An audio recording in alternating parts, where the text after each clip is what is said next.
Again, the first and most important rule of doing any procedure is safety. Once you get your jack stand set, you want to give the vehicle a slight shake, make sure it's not going to fall down on top of it. All right. In this portion, we're going to drain the oil. Before I drain the oil, I always give it a quick scan. I look for leaks, foreign objects, broken, missing parts, anything like that.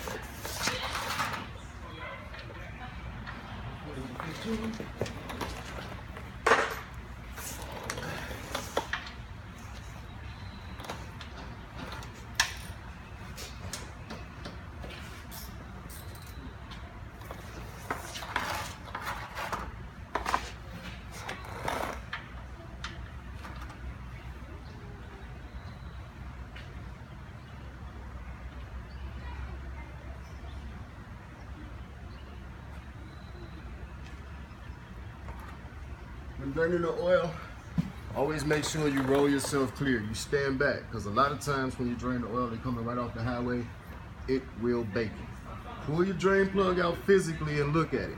Don't just sit it to the side, because if you pay attention, the tip is magnetized. Metal.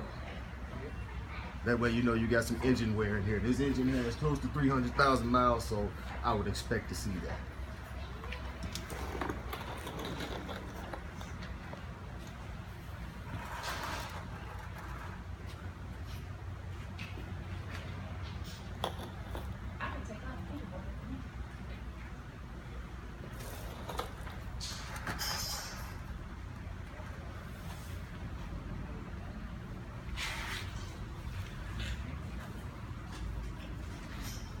And another rule, as you're draining oil, you never ever leave that vehicle with the drain plug out under no circumstance. So unless it's falling down, and let's hope that don't happen.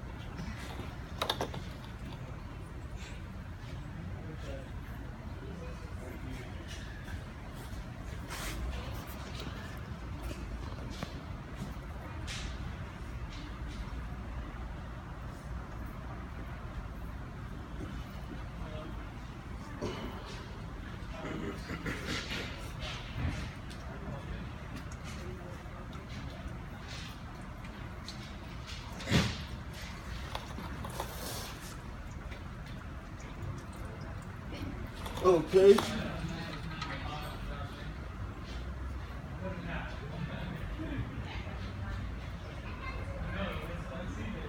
Hand tighten the drain plug. You do not have to wrench on the drain plug. Once you hand tighten it, you give it like another 3/4 turn. That should be sufficient.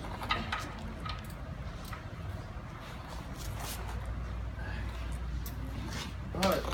Step 2 is changing the oil filter.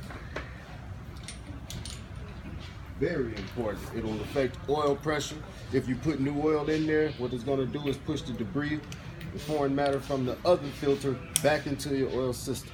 That ain't what you want to do. That defeats the whole purpose of changing the oil.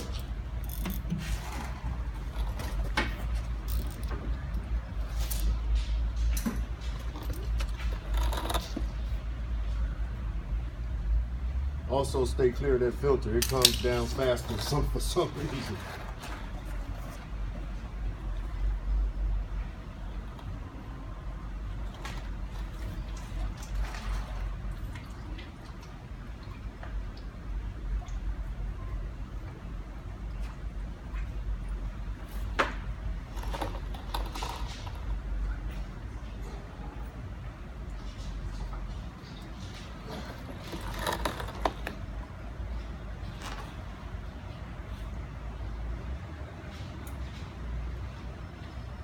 As a personal rule of thumb, every time I pull the filter, I purposely pull the O-ring off of it. That verifies that it had one on there in the beginning, which if it didn't, oil would be everywhere.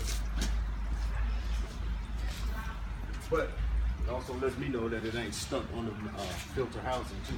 So if you create a double gasket, you'll create a huge mess.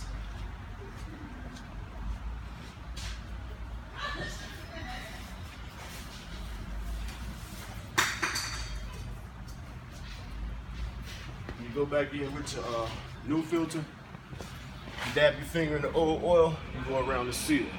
What that does is prevents it from sealing so tight that you can't get it off the next time, which I ran into them to where we beat them with screwdrivers, still couldn't get them off. We ended up having to replace the whole oil filter housing.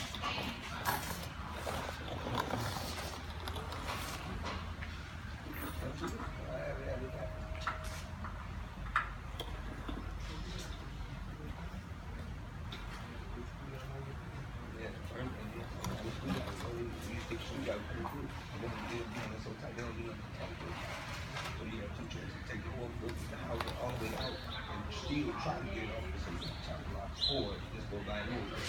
It's gonna be that.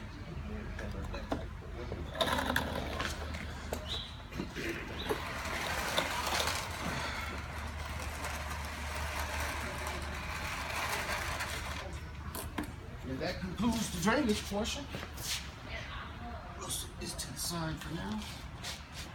Looks like it was time for an oil change, huh?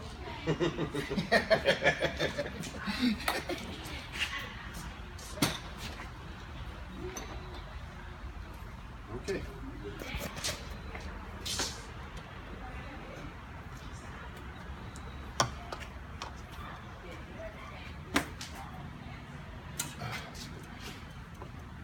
All right.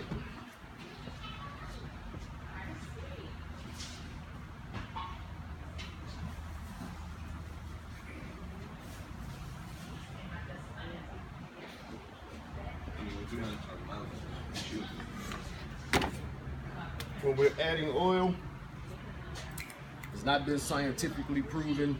I get a lot of difference in opinions. But me, I always had put my additives in first. In this case, we're going to run about a half a bottle of Lucas because this truck sees a lot of highway usage and it's got a lot of high miles on it, so I'm trying to baby it a little bit.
Okay, once you got your additives and oil added, we're gonna do a pressure and leak check before we sit the truck down, because if you sit it down and you have a leak, you gotta go through the problem and check it all the way back up from the starts.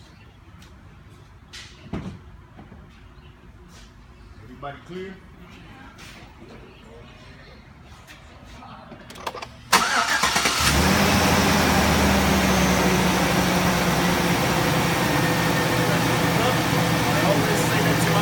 Verbally, because it burns it into my mind and I know it's up.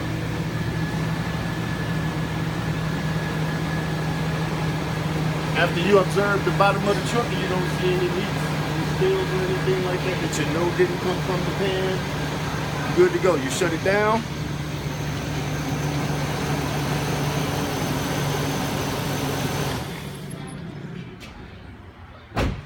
You're going to check your oil level 2 times. You're going to check it once while it's on the stand in case we have to add it. And anytime I add it, I restart it, recheck it.